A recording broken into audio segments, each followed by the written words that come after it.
Fala pessoal, tudo bem com vocês? Corinthians e Grêmio, hein?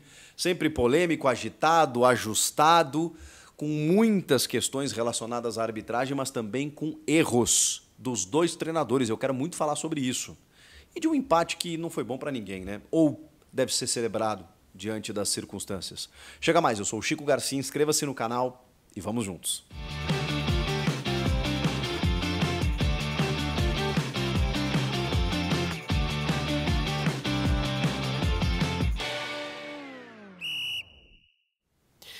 Pessoal, eu sei que a arbitragem foi uma questão e um ingrediente a mais para os confrontos que vêm por aí pela Copa do Brasil, nas oitavas de final. Isso é inegável.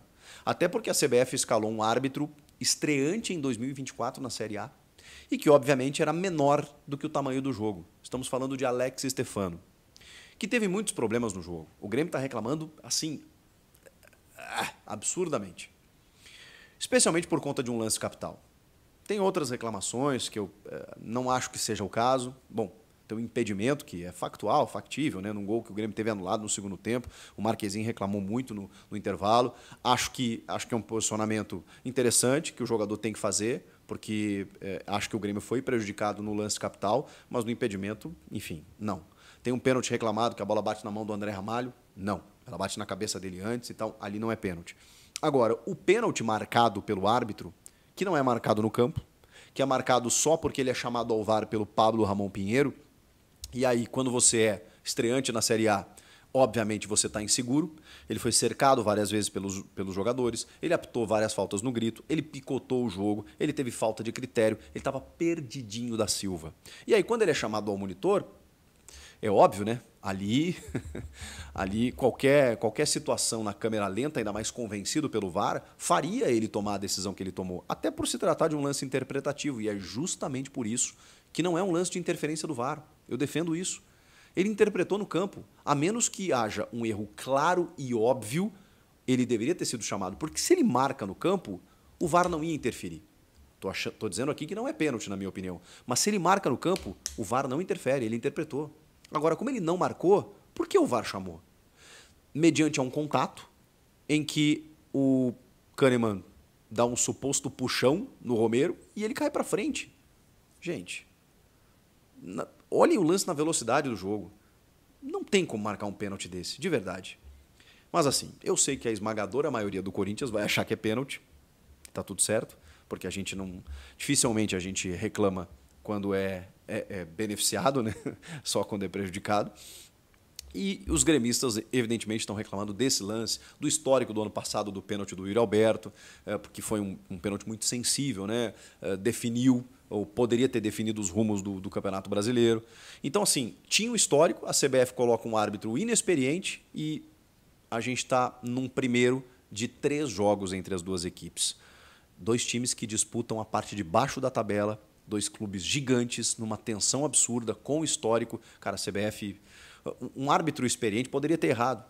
Como no ano passado o Wilton Pereira Sampaio não deu aquele pênalti do Yuri Alberto. Mas você já colocar um árbitro pressionado mediante a tudo isso é um erro calamitoso. Esse é o meu parênteses sobre a arbitragem, porque é uma questão do jogo, é uma questão que vai ficar para esses confrontos da Copa do Brasil, dependendo do árbitro, o cara já vai entrar muito pressionado. Então, enfim, não tem muito o que fazer. Vai ficar, tenho certeza aqui no chat, os corintianos dizendo que foi pênalti e os gremistas dizendo que não. Então, a gente não vai longe muito nesse sentido, infelizmente. Mas eu preciso falar de outras coisas relacionadas ao jogo, como a atuação dos 2 treinadores, que poderiam contribuir para um jogo, para um espetáculo que foi bem jogado, foi bem disputado. Acho que não foi brilhante tecnicamente, mas foi um jogo muito movimentado. Bom, 4 gols, né? Reviravoltas e jogadores individualmente se destacando, chances criadas, goleiros defendendo. Porém, eu acho que os 2 erraram e muito nessa noite. Vamos começar pelo Ramon Dias, que até curioso dizer, ou difícil dizer que ele errou na escalação, porque foi uma escalação que deu certo contra o Bahia, mas a gente fica sempre se questionando, né? Será que você precisa de 3 zagueiros para jogar em casa? Bom, eu entendo que pelos laterais que ele tem, talvez sim. O problema é que esses laterais que defensivamente seriam menos expostos com 3 zagueiros, ofensivamente também eles não colaboram. Teve uma chance criada pelos 2 laterais, curiosamente, um chute que vem da direita do Mateuzinho, embaixo que o Marquezinho faz a defesa, e na sequência o Hugo chuta a bola na lua. Então, eles não conseguem produzir ofensivamente. E defensivamente eles têm vários problemas, mas aí você tem uma trinca que te dá cobertura. Só que o Félix Torres, meu Deus, ele compromete. Não é que ele não contribui, ele compromete, ele entregou um gol para o Vila Sante. Ele quase deu a bola no pé do Soteldo uma hora, ele recuou mal uma bola para o Hugo Souza, que ele quase entregou a paçoca. Em vários momentos ele estava afim de entregar. Então, assim, não sei o que está acontecendo. Zagueiro de Copa do Mundo, que foi contratado com um grande cartaz, mas ele individualmente, tecnicamente, está péssimo, está horroroso o Félix Torres. E o André Ramalho, que está no seu segundo jogo, vai oscilar, é normal e tal, né? Bom, foi driblado pelo Vila Sante no gol, mas ali não tinha muito o que fazer, né? O Félix Torres deixou os dois vendidos, né? Ele passa pelo André Ramalho, passa pelo Kaká, chega no Kaká antes, né, para finalizar e desloca o goleiro Hugo. Mas numa linha de 3, ok, favorece um pouco o setor. O problema é que você perde um pouco de poder de fogo, né? Mas é um sistema que o Ramon Dias colocou em campo e eu até não discuto isso. A questão é que, assim, o jogo se verificou mais problemático do que o normal. Ele toma um gol com 1 minuto e meio e ele não mexe. Aí ele empata o jogo ainda no primeiro tempo, vai para o segundo tempo, o cenário continua. Tanto que o Grêmio faz o segundo gol com 31 minutos. Acho que o Corinthians até estava bem quando toma o gol. Mas assim, ele demora para mexer. E quando ele mexe, ele tira o Mateuzinho e não bota o Fagner. Ele tira o Rian, por exemplo, não bota o Breno Bidon. Bota o Charles, que, enfim, desembarcou ontem no aeroporto. Que eu acho até que, beleza, vai agregar, vai contribuir. Acho que é bom jogador, mas vamos arquivar mesmo o Bidon, é isso mesmo? Então tem várias situações em que a gente pensa, caramba, Ramon, sério? O jogo já era difícil e acho que ele favoreceu ainda mais para isso.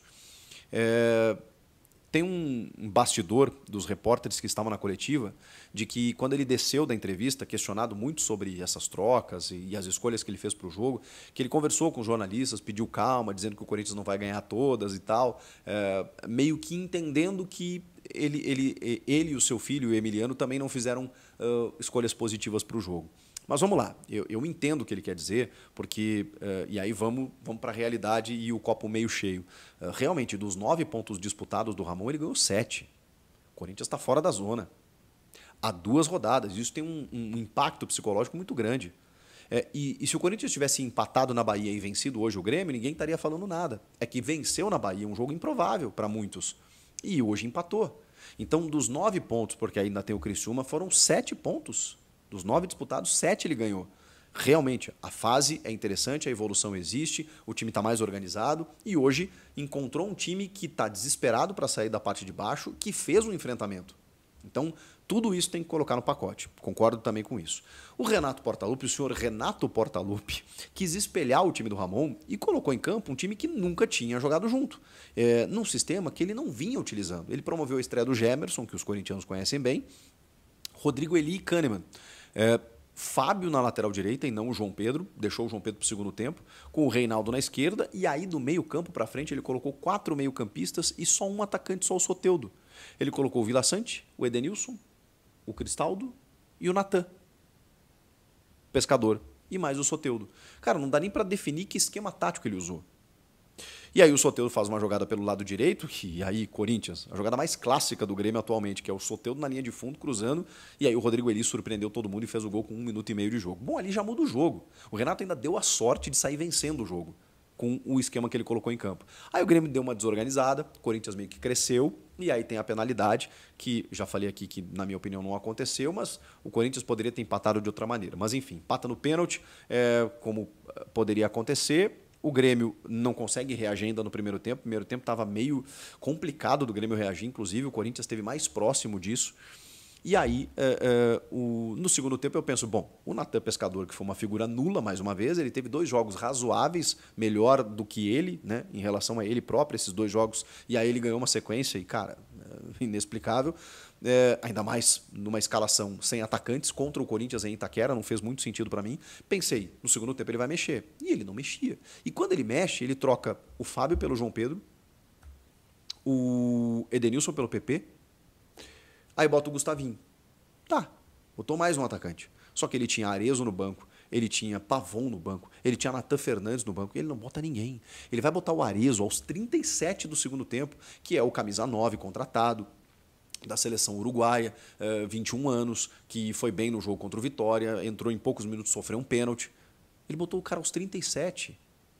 Claro, quando o Grêmio já estava vencendo por 2-1 no gol do Vila Sante, e ele pensou, bom, vou deixar um 9 lá, vou recompor, só que ele tirou o Soteldo puto, saiu chutando tudo, com razão, porque era o cara que estava tentando alguma coisa, e aí o Renato tentou segurar o jogo nos minutos finais e trouxe o Corinthians.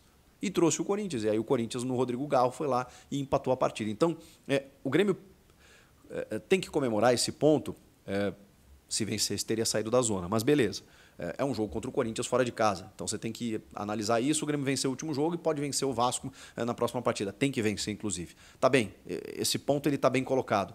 O problema é que o Grêmio sempre esteve à frente do placar e poderia ter saído com a vitória, não fosse uma bobeada ali nos minutos finais e também as escolhas do senhor Renato Portaluppi. Enfim, tem a questão da arbitragem, que o Grêmio vai reclamar demais, mas tem a interferência dos técnicos no jogo. E tem as individualidades. E aí eu preciso destacar pelo Grêmio o Soteldo, o Vila Sante, que é um monstro, é um gigante, é impressionante, se aproveitou do erro do Félix Torres, entrou a dribles e fez o gol, quando o Grêmio não tinha atacantes no jogo praticamente, né? Ele vai lá e resolve. O Grêmio poderia ter saído a vitória por conta dos pés dele, é um cara super identificado. Acho que o Marquezinho foi super importante também.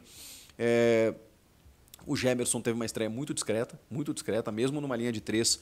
Acho que ele teve alguns problemas, né? Enfim, ficou um tempo sem jogar. O Rodrigo Eli, acho que vem melhorando. O Kahneman é o Kahneman, né? As laterais eu tô sofrendo demais, porque o Reinaldo tá cobrando as bolas paradas do Grêmio, ele chuta todas as bolas na barreira, não faz nenhum sentido o Reinaldo ser o cobrador do Grêmio. E me incomoda o fato do Pavon ter terminado o jogo no banco, o Natan Fernandes, o Monsalve, que foi contratado para isso, e o Arezzo ter entrado com 37 minutos. Eu espero que o Renato tenha preservado eles ou para final de semana contra o Vasco ou para os jogos da Copa do Brasil contra o Corinthians, porque não dá para jogar contra o Corinthians sem atacantes, né?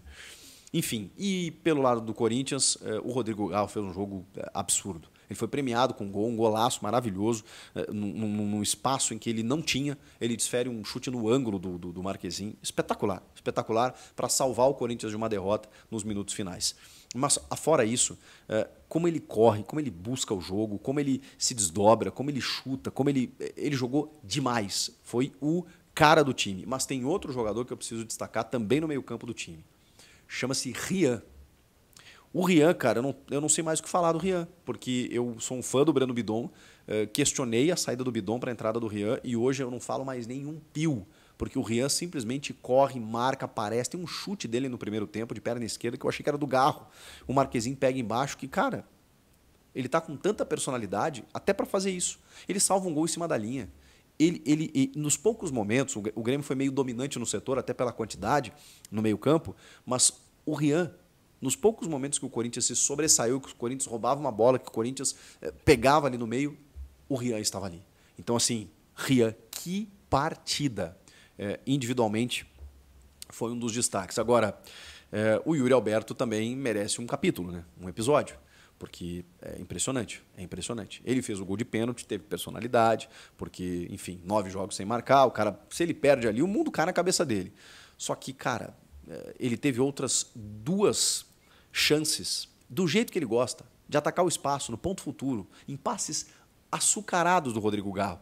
Uma por dentro, em que ele chega na frente do Marquezinho, e aí tem aquela disputa que ele atinge o Marquezinho fica louco da vida, né?